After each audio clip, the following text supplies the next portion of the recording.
Hi and hello everyone, welcome to YouTube channel Maths Classes by Sandeep. Today in this video, we will do exercise 1.1 of class 10, chapter 1 real numbers. As you studied earlier in 9th class, real number जिसके अंदर सारे numbers आते हैं like natural, whole number, rational number, integer, irrational numbers. अभी जो हमारा chapter है real numbers, इसके एक्सरसाइज 1.1 जिसके हम मालूम करेंगे एचसीएफ। अब इसमें क्वेश्चन नंबर 1 है, use Euclid divisions algorithm to find the HCF of 135 and 225। As in earlier classes, आपने इससे पहले क्लासेस में पढ़ा था 6, 7 और 8 के अंदर भी कि आपको एचसीएफ मालूम करना होता था टू नंबर्स का। तो एक होता था डिवीज़न मेथड। अब वो जो डिवीज़न मेथड है उसको अपन कहते हैं यहाँ पर यूक्लिड्स डिवीज़न एल्गोरिथम, यानी उसको हम फाइंड करते हैं यूक्लिड डिवीज़न एल्गोरिथम से। उसके अंदर हम ऐसे फाइंड करते हैं कि जैसे सपोज दो नंबर है यहाँ पे 135 225। अब 225 135 से बिगर है, इसलिए हम इस 225 को डिवाइड करेंगे 135 से। अब यहाँ 135 से डिवाइड करते हैं 225 को 1 टाइम, तो रिमाइंडर बचता है यहाँ पे 90। अब यहाँ पे रिमाइंडर जब 90 बचता है, यानी रिमाइंडर जो है वो है अपना बिगर किससे, अपन ने जो डिवाइज़र था यहाँ पे 135 से। अब रिमाइंडर हो गया यहाँ पर छोटा, क्योंकि 90 यहाँ पर छोटा है, डिवाइज़र यहाँ पर बड़ा है। तो अब इसको दोबारा से हम डिवाइड करेंगे, तो अब जो अपना पुराना डिवाइज़र था, पुराना डिवाइज़र यानी 135, वो 135 अब बन जाएगा नया डिविडेंड, यानी हम जिसमें भाग देंगे। और फिर जो 90 यानी रिमाइंडर, जो रिमाइंडर था वो रिमाइंडर बन जाएगा यहाँ पे नया डिवाइज़र, यानी 135 का अब हम डिवाइड करेंगे 90 से। तो यहाँ भी देखिए 1 टाइम आया यहाँ पर 90 और रिमाइंडर बचा यहाँ पर 45। अब वापस देखिए यहाँ 45 रिमाइंडर कम है। अब इसमें अपन कम है अपना ये डिवाइज़र था 90। अब वापस ये सब अपन ने पहले करा कि ये जो डिवाइज़र है 90 ये बन जाएगा नया डिविडेंड, और जो 45 रिमाइंडर था ये बन जाएगा अपना नया डिवाइज़र। यानी अब 90 को हम डिवाइड करेंगे 45 से। अब जब 90 को डिवाइड करेंगे 45 से तो यहाँ पर 2 टाइम डिवाइड हो गया, रिमाइंडर बचा 0। यानी हम ये जो प्रोसेस है डिवीज़न का, इसको हम तब तक करेंगे जब तक कि उसके अंदर रिमाइंडर 0 ना हो। जहाँ पर भी रिमाइंडर 0 हो जाता है उसका जो भी डिवाइज़र होता है उस डिवाइज़र को हम मानते हैं यहाँ पर वो होता है हमारा एचसीएफ, यानी 45 है यहाँ पर एचसीएफ। अब हम आते हैं इसके अगले पार्ट पर, यानी सेम उसी टाइप के क्वेश्चन है, तो आप धीरे धीरे करेंगे तो अच्छे से प्रैक्टिस करेंगे तो और अच्छे से इसको आपको समझ में आ जाएगा। अब यहाँ पर देखिए अपना 196 और नंबर है दूसरा 38,220, इन दोनों का एचसीएफ मालूम करना है। बड़ा नंबर है 38,220, तो इसको हम डिवाइड करेंगे 196 से। अब 196 जैसे अपन एज यूजुअल डिवाइड करते हैं, 1 टाइम यहाँ डिवाइड हुआ 196, तो रिमाइंडर बचा यहाँ पर 186।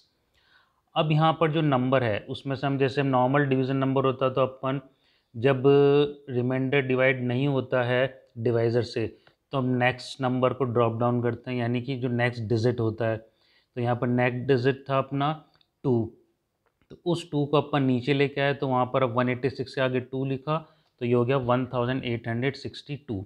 वापस 196 से डिवाइड करा, ये हो गया 9 टाइम, जो अब एज़ यूजुअल आप डिवाइड करते हैं नंबर्स को। अब ये 9 टाइम डिवाइड हो गया तो यहाँ पर रिमाइंडर बचा 980, फिर ये हो गया यहाँ पर 5 टाइम वही 980, यानी यहाँ पर अब रिमाइंडर बचा 0, क्योंकि यहाँ पर पहले जो रिमाइंडर था 98, फिर हमने वापस से ड्रॉप डाउन करा 0 तो हो गया 980, फिर ये 196 5 टाइम हो गया 980। अब यहाँ पर रिमाइंडर आया 0। अब यहाँ पर रिमाइंडर ऑलरेडी 0 आ गया है, तो यानी हमारा एचसीएफ हुआ यहाँ पर डिवाइज़र 196। एचसीएफ यानी हाईएस्ट कॉमन फैक्टर। फैक्टर जैसा आपने पहले भी सीखा था, फैक्टर क्या होता है, फैक्टर वो होते हैं जिससे कि आप डिवाइड अगर करते हैं तो उसमें रिमाइंडर 0 आ जाए, यानी जहाँ भी रिमाइंडर 0 आते हैं तो जो डिवाइज़र होता है वो होता है उसका फैक्टर। तो ये अपना हाईएस्ट कॉमन फैक्टर आ गया यहाँ पर 196, क्योंकि 196 हाईएस्ट कॉमन फैक्टर इसलिए है कि दोनों नंबर अगर देखो तो 2 से भी डिवाइड हो रहे हैं, क्योंकि दोनों के एंड में देखो दोनों इवन नंबर भी हैं और एंड डिजिट 6 और 0 भी है, यानी 2 से भी डिवाइड हो रहे हैं, यानी 2 भी इसका फैक्टर है। बट यहाँ पे 196 हाईएस्ट कॉमन फैक्टर है। अब आते हैं अपन इसके थर्ड पार्ट में। थर्ड पार्ट में देखिए नंबर है 867 एंड 255। यहाँ पर एज यूजल हमको 867 को 255 से डिवाइड करना है। वो हम डिवाइड करें 3 टाइम 102। अब 102 रिमाइंडर आ गया, लेकिन अब अपने पास ऊपर जो डिविडेंड था उसमें कोई भी डिजिट या नंबर नहीं है जिसको अपन नीचे लिखें और वापस डिवीज़न के प्रोसेस को पूरा करें। अब यहाँ पर 102 रिमाइंडर है, लेकिन ये हो गया छोटा। अब यहाँ पे जो अपना पुराना डिवाइज़र था 255 वो बन जाएगा नया डिविडेंड 255, और जो रिमाइंडर है वो बन जाएगा अपना यहाँ डिवाइज़र। यानी 255 को अपन फिर डिवाइड करेंगे 102 से, ये हुआ अपना 2 टाइम 204। तो अब आया रिमाइंडर 51, यानी दोबारा से देखिए अब रिमाइंडर 51 अब हो गया डिवाइज़र 102 इससे बड़ा, तो यानी 102 को हम डिवाइड करेंगे 51 से, वैसे ही जैसे अपन ने पहले प्रोसेस करा था। तो अब 102 डिवाइड हुआ 2 टाइम बाय 51, तो अब आया रिमाइंडर 0, यानी 51 है यहाँ पर HCF, इन दोनों नंबर का HCF है 51। अब हम आते हैं नेक्स्ट क्वेश्चन पे। Next question number 2, show that any positive odd integer is one of the form 6 cube plus 1 और 6 क्यूब प्लस 3 और 6 cube plus 5 where q is some integers. यानी यहाँ पर हमको फाइंड करना है जो और शो करना है कि कोई भी पॉजिटिव जो ऑड इंटीजर्स होते हैं वो है 6 cube plus 1, 6 cube plus 3 etcetera. अब देखिए ऑड और इवन नंबर जो कि 2 से डिविजिबल होते हैं और ऑड नंबर जो 2 से डिविजिबल नहीं होते हैं। According to Euclid division algorithm lemma, if a and b are 2 positive integers then, यानी यहाँ पर ए और बी 2 पॉजिटिव इंटीजर्स हैं, जैसे हमने पहले भी इसमें देखा था कि वो होता है A equal to B cube plus R. A यहाँ पर इंटीजर है और बी भी यहाँ पर इंटीजर है, और क्यू है यहाँ पर कोशेंट और आर है यहाँ पर रिमाइंडर। जैसे आपने 5th क्लास में ही पढ़ा था कि डिविजिबिलिटी का, जिसमें इक्वेशन अपन बनाते थे डिविजिबिलिटी की, dividend is equal to divisor into quotient plus remainder, बिल्कुल ठीक वैसे ही यहाँ पर है, यानी ए और बी 2 कोई इंटीजर हैं पॉजिटिव, जहाँ पर कि अब ये जो अपन लिखेंगे A equal to B cube plus R, इसके अंदर जो रिमाइंडर है वो या तो होगा 0 के इक्वल या 0 से बड़ा, या फिर होगा b से लेस b, यानी यहाँ पर क्या है, यहाँ पर अपना ये b, ये है अपना डिवाइज़र। सो अब यहाँ अगर पॉजिटिव इंटीजर्स को अपन मानते हैं a और b को 6, क्योंकि देखो b की वैल्यू यहाँ पर अपन होगी अपनी जो डिवाइज़र होगा उससे कम, और जो डिवाइज़र से कम और 0 से ज़्यादा वो होगी अपनी रिमाइंडर की वैल्यू। अब अपन एक b की वैल्यू को मान लेते हैं 6, तो फिर जो इक्वेशन हुई उसमें हुआ अपना a equal to 6 cube plus r, जहाँ पर कि अपना रिमाइंडर क्या होगा 0 से बिगर या इक्वल या फिर 6 से कम, यानी 6 से छोटा होगा, स्मॉल होगा। So r is an integer greater than or equal to 0 but less than 6। अब देखिए इसलिए r कैन बी आइदर 0, 1, 2, 3, 4 और 5, यानी अगर 0 रिमाइंडर जो है 0 भी हो सकता है, 1 भी हो सकता है, 2, 3, 4 या 5 भी, क्योंकि 0 से तो बड़ा है और इक्वल है और 6 से छोटा है। तो उस हिसाब से अपन ये जो r की वैल्यूज़ हैं इस इक्वेशन में रख के अपने पास आ जाएगा। अगर r इक्वल टू 1 रखते हैं तो a इक्वल टू क्या हो गया अपना 6 क्यूब प्लस 1। अब r इक्वल टू अगर 3 रखते हैं तो 6 क्यूब प्लस 3, और r इक्वल टू 5 रखते हैं तो हो गया अपना 6 क्यूब प्लस 5, जो कि अपने को इसके अंदर क्वेश्चन में कहा है कि ये आपको शो करना, रिप्रेजेंट करना है। अब आते हैं अपन नेक्स्ट क्वेश्चन पे। Next question number 3, an army contingent of 616 members is to march behind an army band of 32 members in a parade. The two groups are to march in the same number of column, what is the maximum number of column in which they can march? जैसे ये question है, इसमें army के अंदर आपके parade होती है, कोई बैंड होता है, उसके पीछे वो परेड करता है। परेड में आपके देखिए कई होते हैं, उसके अंदर रो कॉलम, किसी के अंदर 2 होते हैं, किसी में 3, किसी में 4, किसी में 5। तो उस हिसाब से आपको ये बताना है कि 616 जो मेंबर्स हैं वो उस बैंड के पीछे कैसे मार्च करें कि उसके अंदर वो इक्वल आ जाएं, मतलब सेम उसके कॉलम बने। अब इसके अंदर हमका वही है, जैसे अपन को फाइंड करना है इसका हाईएस्ट कॉमन फैक्टर, क्योंकि दोनों में कॉमन होना चाहिए और वो होगा जिसमें हाईएस्ट कॉमन फैक्टर। अब 616 को हम डिवाइड करते हैं 32 से, वापस वही जैसे हमने पहले करा था। तो ये हो गया अपना 1 टाइम 32, रिमाइंडर 29। अब हमने 6 को नीचे लिखा, फिर हो गया अपना 32 9 टाइम 288। अब रिमाइंडर बचा अपना 8, यानी अब 32 को वापस से अपन 8 से डिवाइड करेंगे तो वो हो गया अपना 4 टाइम, अब रिमाइंडर बचा 0। तो अब जो यहाँ पर डिवाइज़र था यानी 8, वो है अपना HCF, यानी 8 जो है वो HCF है। इसका मतलब है कि वहाँ पर जो कॉलम होंगे, maximum number of column that can be 8, यानी 8 कॉलम्स के अंदर जो अपन परेड करते हैं सिर्फ नीचे की तरफ, जैसे आप स्कूल में भी लाइंस के अंदर खड़े होते हैं प्रेयर के दौरान, उसी तरह से कॉलम्स बनेंगे यहाँ पर मैक्सिमम 8, यानी जिसमें 2 ग्रुप के अंदर वो मार्च ऑफ परेड कर सकते हैं।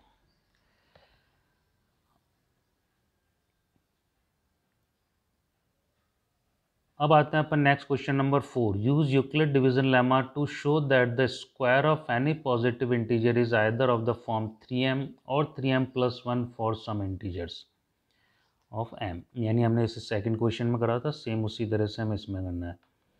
यानी अब यूक्लिड डिवीजन लेमा के हिसाब से जो अपन लिखते हैं वो है अपना a = bq+r, जहाँ पर भी अपन ने 2 इंटीजर हैं a और b, इसमें रिमाइंडर होगा अपना 0 से बिगर और इक्वल और लेस देन b, यानी वो है अपना डिवाइजर।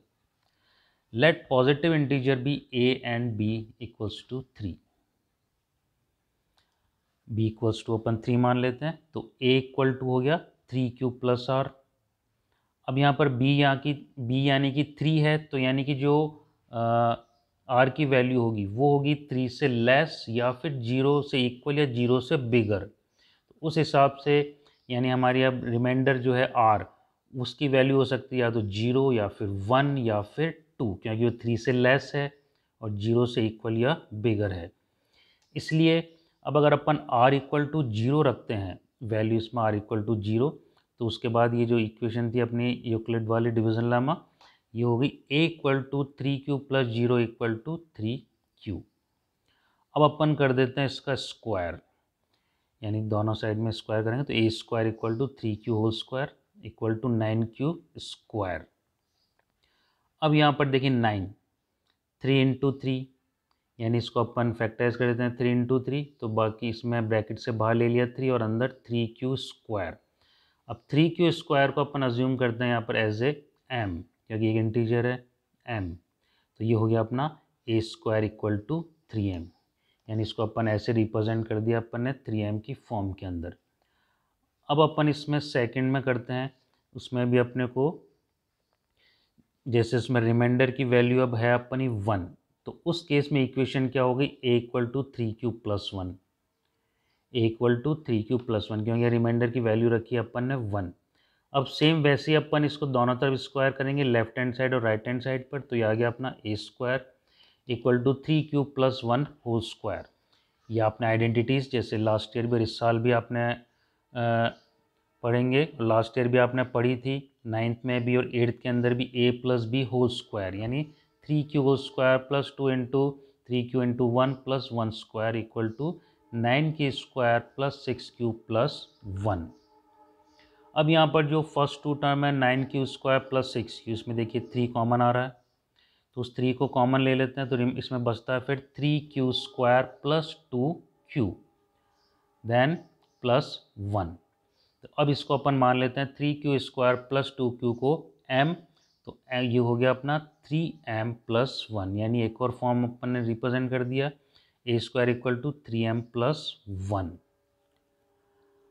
अब यदि r इक्वल टू 2 करते हैं अपन, तो देखिए then a equal to 3q+2।